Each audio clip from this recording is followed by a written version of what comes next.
Huwag mong turuan yung batang maging tamad kasi kawawa sila kapag dumating yung panahon. Pag nagkaroon ka ng anak at meron kang mindset na lahat ibibigay mo sa kanya, wag lang siyang mahirapan. Doon ka nagkakamali. Kasi bilang magulang, parang ikaw na yung nagtatanggal ang pakpak ng sarili mong mga anak. Kung sarili nilang potensyal hindi nila mailabas dahil nakadepende lang sila sa kung ano yung ibibigay mo sa kanila.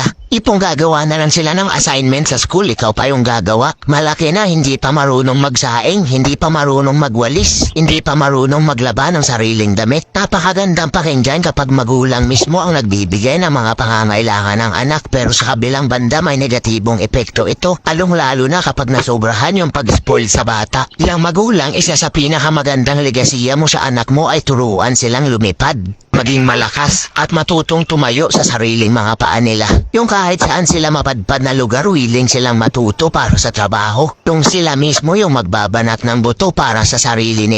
At higit sa lahat, hindi nila inaasa sa iba ang kanilang mga pangarap at goal sa buhay. Kabilang banda naman kapag natutong maging tamad ang bata, paano sila haharap sa buhay pagdating ng panahon? Paano kapag ikaw na magulang wala na sa tabi nila? Anong mangyayari kapag hindi mo na kayang i-provide ang pangangailangan nila?